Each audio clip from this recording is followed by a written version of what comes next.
In the chat right now, but I wanted to ask a question that maybe would be helpful to the group.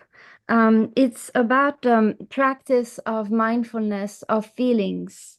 We know that when we practice mindfulness of feelings, we should be aware of the sensation and observe the sensation without putting any words into it, just be completely mindful.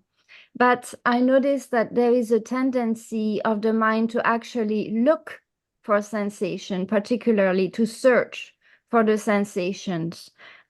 Is this a problem to when the mind is actually involved in searching for sensation as opposed to being simply lightly aware of the sensation?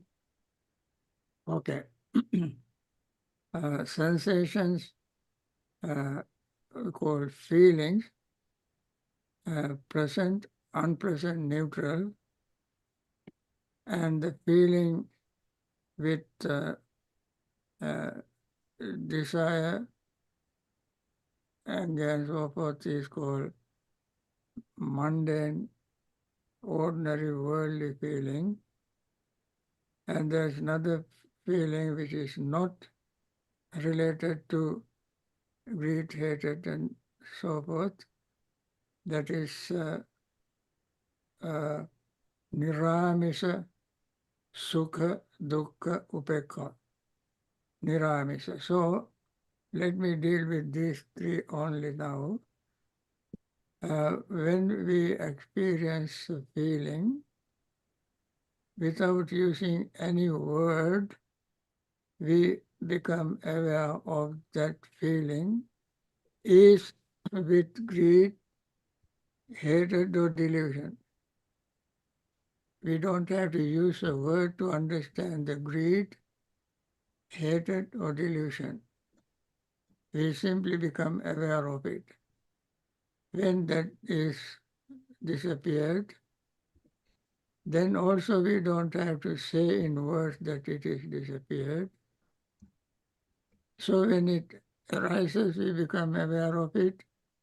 When it passes away, we become aware of it.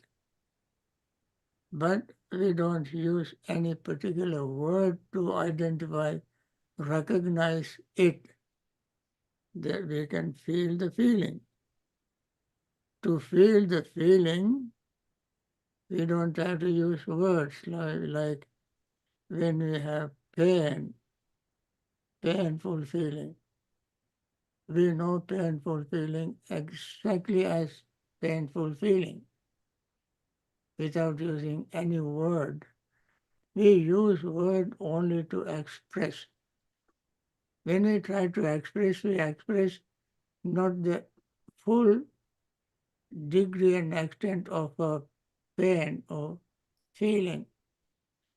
We know sometimes we have in hospital when we have painful feeling, nurse would come and ask you, give you numbers 1 to 10.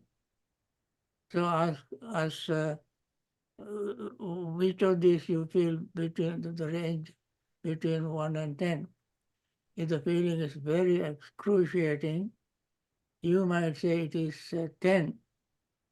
Or sometimes you might say it is even beyond 10.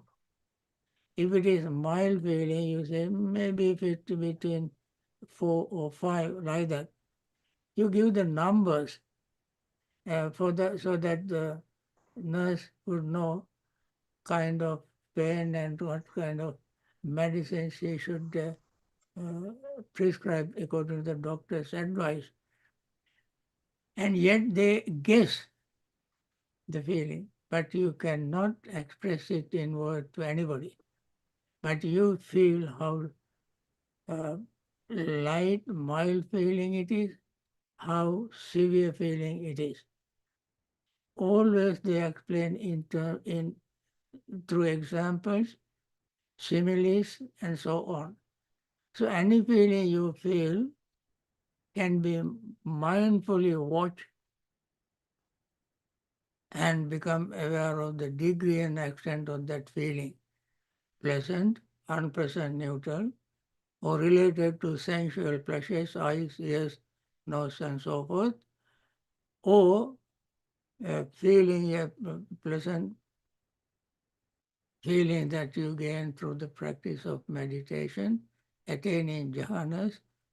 As I mentioned in my yesterday's talk, even when you attain jhana, you have the Ditta Dhamma Sukara experience in the pleasure in this very life. It is an experience.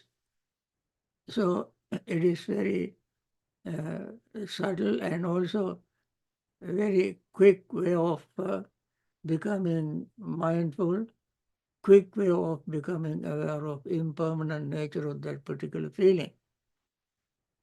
So even if you begin to talk about the feeling, you may be engaged in your conversation and uh, thinking of words and so forth. Meanwhile, if the feeling will be increasing or decreasing, you won't be aware of it then because you are engaged in the conversation, explaining. But if you don't try to use any word to complain and explain, then you can focus your entire mind, concentrated mind, on that particular feeling. So that is what we are supposed to do. Thank you, Bhante. The next question is, if one visualizes bright daylight during meditation, can one develop vision? Could you please explain more about this from yesterday's talk? Okay, that is the second function of gaining jhana, concentration, samadhi bhavana, as I mentioned yesterday.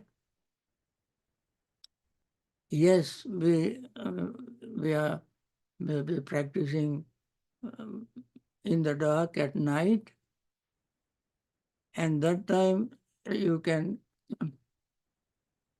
I mentioned, even to overcome sleepiness, we visualize bright light. Aloka sanya, Buddha mentioned aloka sanya, perception of bright light. And that bright light is so bright, it appears in your mind as you visualize it like daylight, the bright sun without cloud, the sky, blue sky without cloud, sun is shining, and just you can visualize that. And then you can continue that uh, perception in your meditation in the daytime. Daytime it may be even easier because you open eyes and see the daylight and then close your eyes and keep that image of daylight in your mind. That is the perception of light. And then if you keep sitting in your mind, that daylight, brightness, luminosity continues to exist in your mind because you are paying attention to it with deep concentration. And then it will continue even into the night. And then at night also you see that brightness. And so whenever you want to have this brightness, luminosity in your mind, you can go into that image. That is why you develop the what you call knowledge and vision, as Buddha said, knowledge and vision. Vision is seeing with your eyes, you know, when you go to eye doctor, they check your vision. When you go to get your glass, eyeglass, reading glass, and so on, they check your vision. That means the vision in the not this physical vision, this is mental vision, visualized vision, and that vision remains very bright, strong, dispelling darkness, open, vivato, in Pali word vivato. It is open. The darkness disappears, vision rises, and you keep that vision, that visibility, that luminosity in your mind. And then through that, you can use your uh, wisdom eye to see distance objects, far away objects, just like seeing something through the laser beam or some optic uh, optic, I don't know whether it is optic fiber or whatever, through that. I think optic fiber may be a very good example because from one country to another country, you send visual objects, YouTube, you can use YouTube, images, pictures, videos, and so forth. You can send this through the optic fiber under the ocean, from continent to continent to continent, country to country. You can send them, and then they go to the internet satellite towers, and then it beams down. You can see. Similarly, when this vision is developed in your mind, you can see the far away object. I have not done that. I have not developed that, but that is what Buddha explained in his teaching. And it is, they have, I mean, this is mentioned, and there have been individuals who did this kind of serious meditation and developed this luminosity in the mind and seeing objects in faraway places. Okay? Yes, the second question is, could you please explain how the second function of concentration, so wisdom and knowledge, divine eye, help towards liberation? Now, wisdom, what you call knowledge and vision, itself does not lead to liberation. You got to use that concentration. I say concentration, samadhi, bhavana in the concentrated state of mind has 4 functions. First function is that you will be happy in this very life. Ditta Dhamma Sukha Vihari. Living happily in this, living this life. Living happily this life, in this very life. Secondly is knowledge and vision. Third is the practice of mindfulness. And then mindfulness leads to destruction or defilement. That is the last stage. That is destruction of taints, asavakkhaya. For that, you use the same deep concentration to see the body, feeling, perception, thought, and consciousness. Only through this practice, by this practice, can you overcome taints, defilements, asava, kilesa, and so forth. You can destroy them. How? When you see body, feeling, perception, thought, and consciousness very clearly, what you see they are changing, rising and falling at a very minutest, rudimentary level, subatomic particles, molecules are changing all the time. All the time they change, but occasionally when we gain concentration, we can notice some of the changes, some of them rising and falling, but they are happening all the time. never stop. Not only our body, feeling, perception, thought, and consciousness, but everything, everywhere, all over the universe, things are constantly changing. They all are impermanent. I emphasize this again and again, and I don't mind repeating it again and again for us, all of us, to understand and develop a practice of mindfulness, concentration, to see this reality. Only then can we overcome our greed, hatred, and delusion. When we see impermanence, we cannot cling to anything impermanent. We cannot cling, upadana. Then our thought of clinging, even the thought of clinging disappears. So all these stains, defilements can be destroyed only when we see the impermanent nature of five aggregates. And that nature we can see when we gain concentration. This is the last and most important function of concentration. I said there are four functions. First is living happily in this very life. Second, having knowledge and vision, bright light.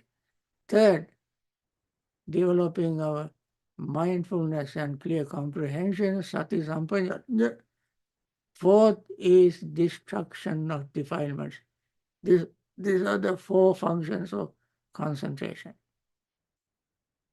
Okay? Thank you, Bhante. The next question is about incorporating Vipassana in Anapanasati meditation. So do we incorporate it automatically, or how do we incorporate it? Can you please elaborate on this?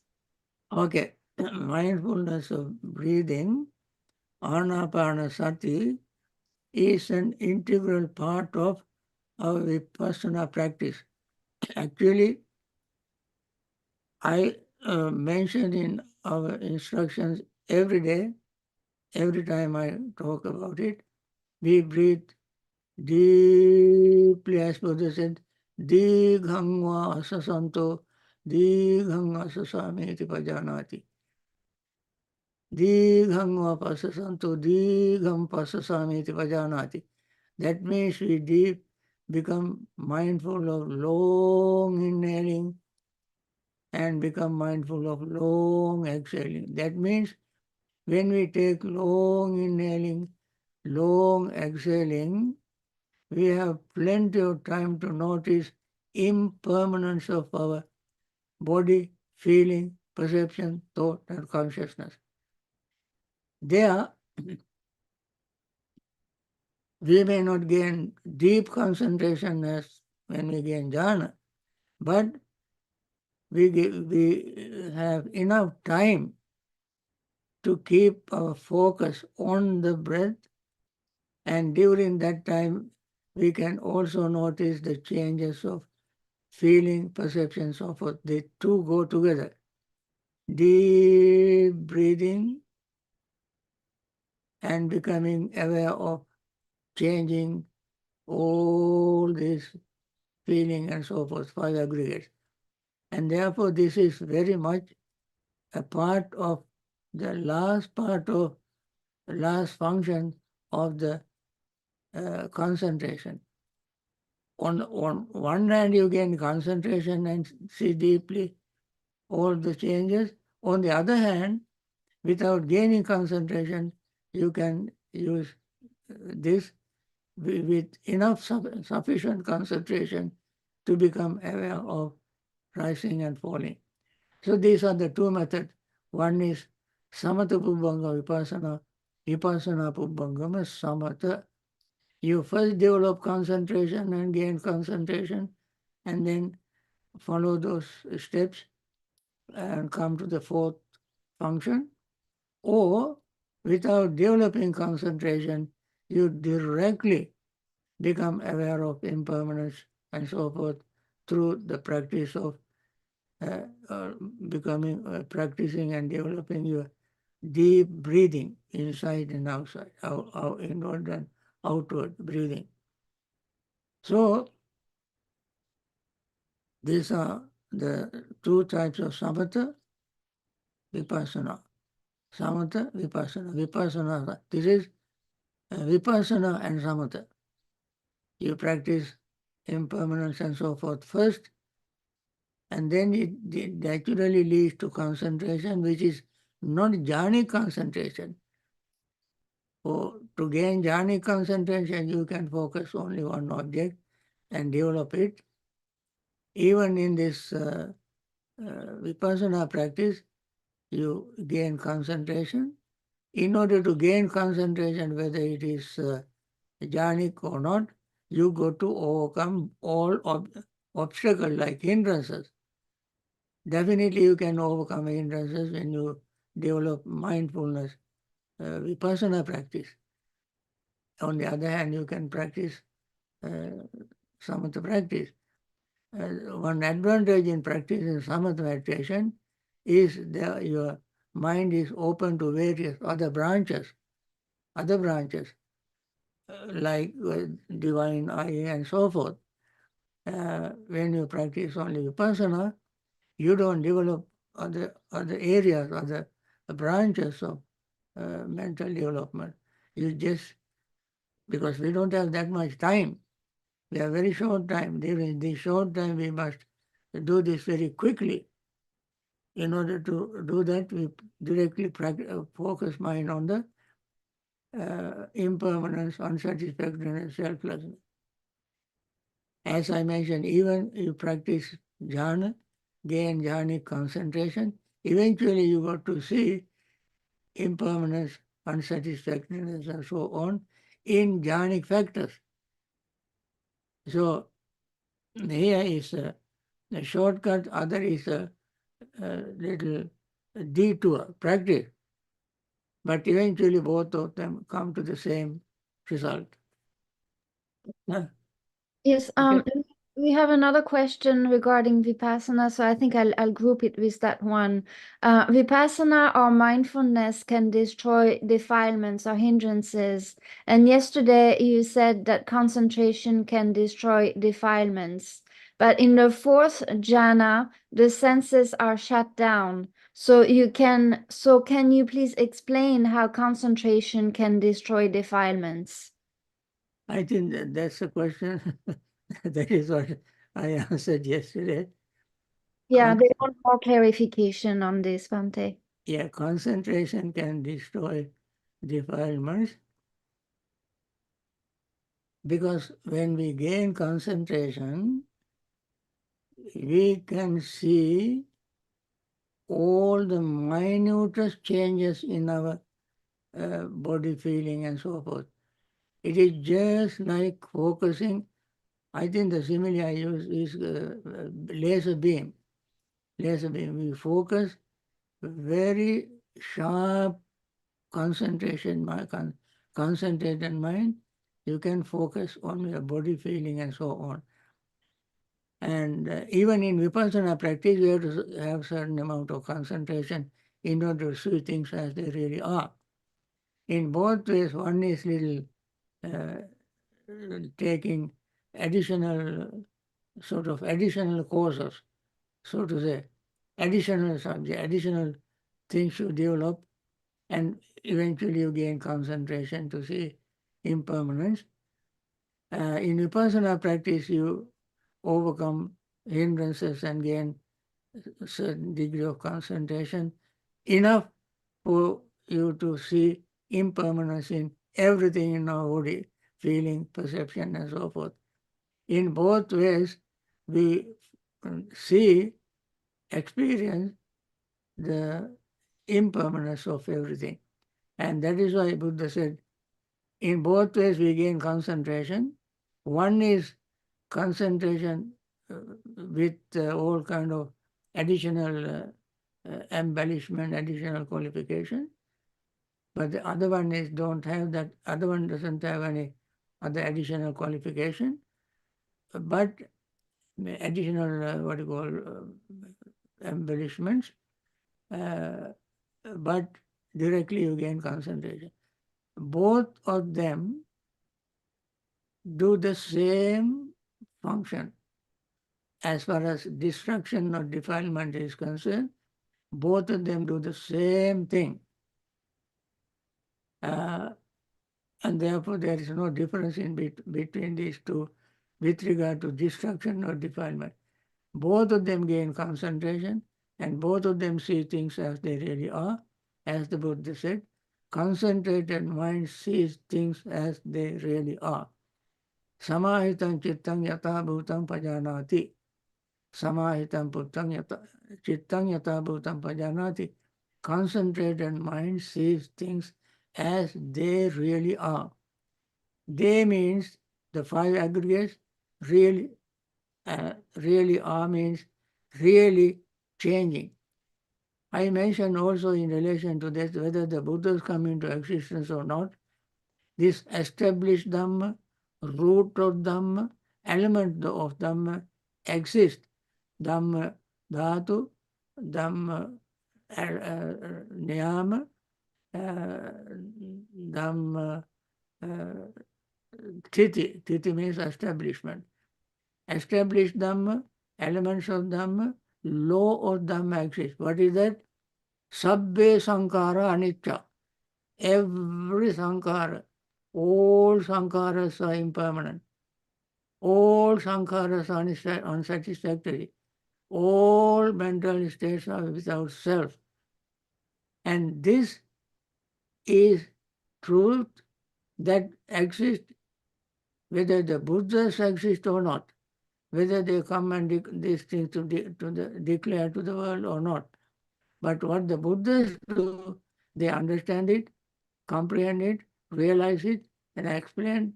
After that, he explained, expound, describe, advise people to follow this, that follow this teaching, that is, everything is impermanent. So, when we gain concentration through the jhana practice or vipassana practice, this is what we see. That is called seeing things as they really are. Things means for aggregates, as they really are, as they are really changing, as they are really impermanent. And this is the wonderful knowledge that Buddha gained through his own practice, wisdom. Nobody taught him. Now we just copy the Buddha and try to copy not very correctly, incorrectly. We just pick up a little bit here and there and talk. But Buddha didn't have any teacher, any book to teach them. Through his wisdom he understood it. What he understood was the perfectly true, and that's what we are trying to follow. Thank you. The next question is, Bhante, I read online that the real nature of the luminous mind is emptiness. Can you please comment on this? Luminous mind? Emptiness. Yeah, right. In Anguttara Nikaya, Buddha said, Pabhasaramidam bhikkhave chittam tanchu agantuki upakileshu upakilitam tang asuto aputujano napajanati tasma aputo pusujanasa chitta bhavana namnati panya bhavana namnati. That means this mind is naturally luminous. But ordinary people don't know that. Therefore, they don't try to practice concentration meditation or vipassana meditation. What is this luminosity? Luminosity is, as I mentioned exactly earlier, when you develop your concentration, second function of it is visualizing bright light. This brightness is inherent in our mind. This brightness is inherent, intrinsic. It is there. But we don't know it, we don't develop it. So when we practice concentration meditation, we use additional external object like sunlight and so forth to brighten this inner luminosity. If there is no luminosity in our mind, we cannot use anything external. Luminosity doesn't mean it is perfectly pure and clean without defilements. It has the potential of defilements. That is why anytime when our senses and senses object come together, meet together, consciousness, contact, feeling arises, and the greed arises, desire arises. And therefore, for desire to arise, there has to be desire in the mind. That desire is there even though the mind is luminous. It is, you cannot say it is emptiness. If you say emptiness, then there cannot be desire, greed, or some other emotions. But it is the nature of the mind when it doesn't take objects. When the mind does not take any object, then in its true natural nature, it is luminous, subject to uh, defile, subject to defilements. Okay? Thank you, Bhante. The next question is more of a comment, I think. Let me summarize it. The person is asking that sometimes, and it's been especially mentioned by Zen masters, we may be confronting with something dark in us during meditation, like we release stressful experiences that are buried in deep layers of the mind. And this can be a very distressing experience. In meditation, it's rarely mentioned. Do you have a comment on this when we have some kind of cleansing process happening in the mind and it can be very stressful? Actually, cleansing process we can do without subject to be stressful, provided we take it easy and understand this is the nature, all these are impermanent, all these are unsatisfactory. So, when you exert energy, sometimes people dissipate energy, waste their energy by struggling. We don't have to dissipate our energy through struggling. We don't have to struggle. The Siddhartha Gautama struggled like that.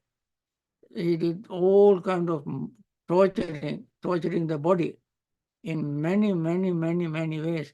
All this I explained in both Rajkumar Sutta, Siyanada Sutta, and so forth. He explained. But that kind of exertion, we have to do it very mindfully, carefully, with the relaxed state of mind. Of course, we have to exert to overcome our defilement, layers and layers of defilement. We have to exert. This exertion also must be balanced. Even in 7 factors of enlightenment, there is a factor called energy, and in what you call Vitaka Santana Sutta and the Sabbasava Sutta and so forth, Buddha mentioned using the energy. One aspect in Vitaka Santana is clenching your teeth, grinding your teeth and pressing your tongue against the upper palate, and you exert. Even that exertion, if it develops anxiety, tension, worry, and stress, and so forth, Buddha would not prescribe that to us, advise us to do that kind of practice. Because all this time, we must do all this with a relaxed state of mind, with mindfulness, with understanding, balancing all these factors that is why we need the sati. Even the 7 factors of enlightenment, there is a balancing factor. 3 very active factors, three passive factors, and these six are balanced by mindfulness without going into one extreme or the other. And therefore, this is a very mindful practice. Buddha gave very beautiful simile. Suppose there is a woman. She is a very beautiful woman. She is she can dance and sing. So a large crowd of people are gathered around her to see her beauty and hear her singing. So a man comes who wants to go through the crowd uh, and get closer to her to have a better view of her and hear her singing more clearly. So somebody put a pot of oil on his head. This pot of oil is filled to the brim and tells him, now you must go through the crowd without spilling one drop of oil. This is a very risky thing. And behind him, there is a man raised his sword, and he is warned, if you spill one drop of oil, I cut off your head. Now, how difficult it is. And the people are booing, clapping, tapping the ground with their shoes and so forth, and enjoying that singing and dancing. With all these disturbances, this man has to go through the crowd without spilling one drop of oil.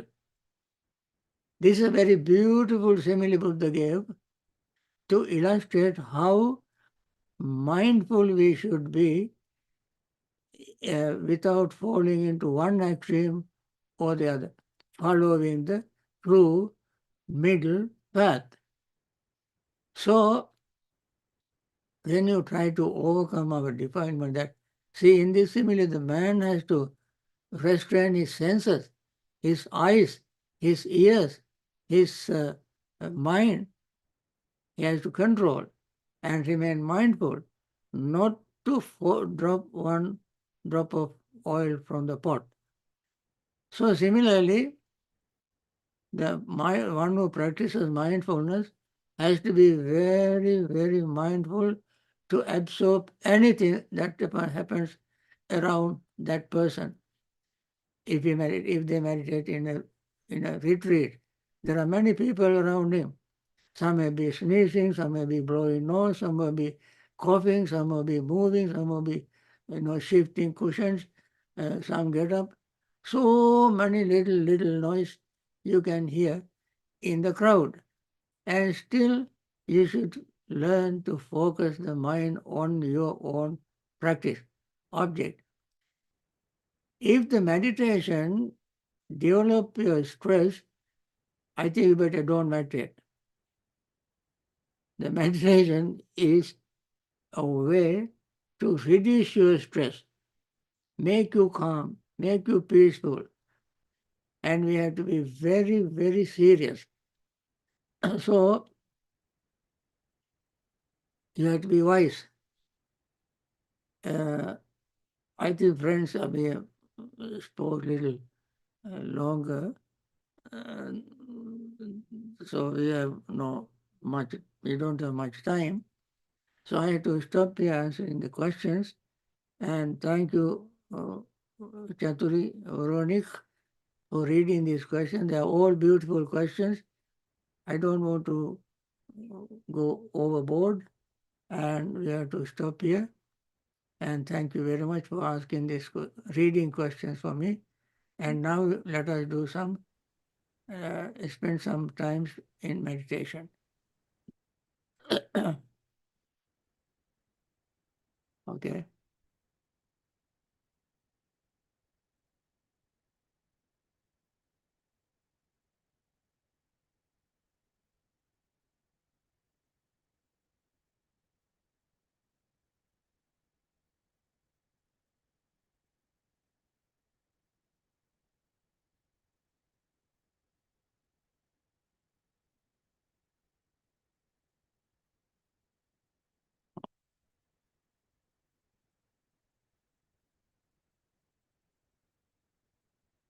Okay.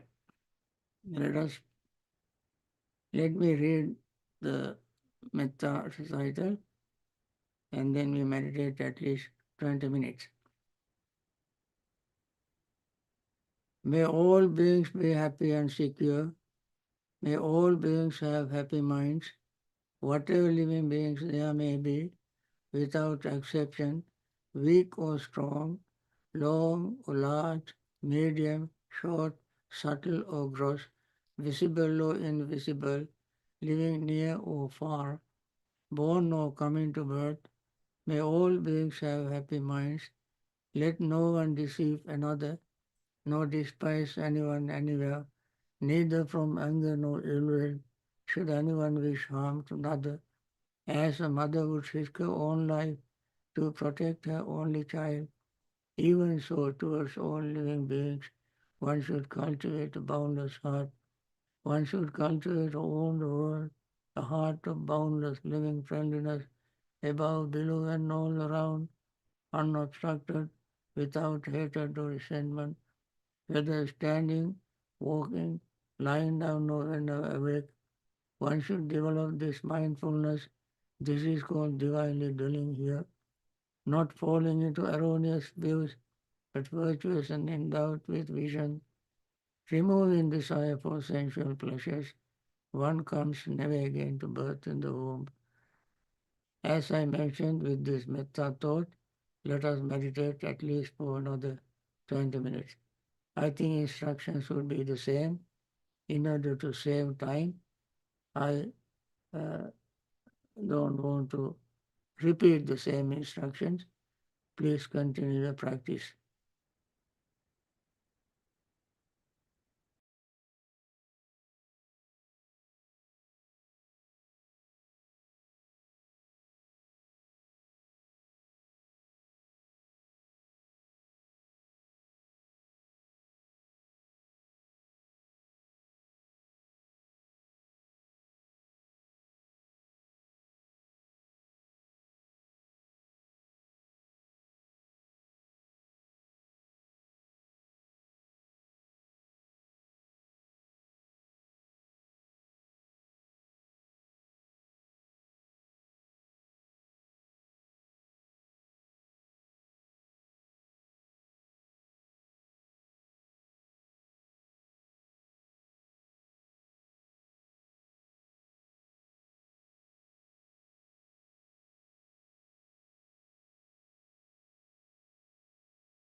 By means of this meritorious deed, may I never join with the foolish, may I join always with the wise, until the time I attain Bhavana.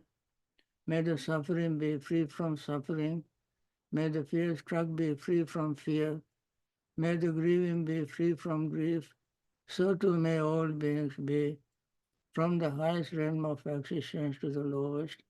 May all beings arisen in these realms, with form and without form, with perception and without perception, be released from all suffering and attain to perfect peace. Excellent, excellent, excellent. Friends, I want to end this session. Even though I rang the bell and finished my part, if you have time and mood to continue your practice, you may do so.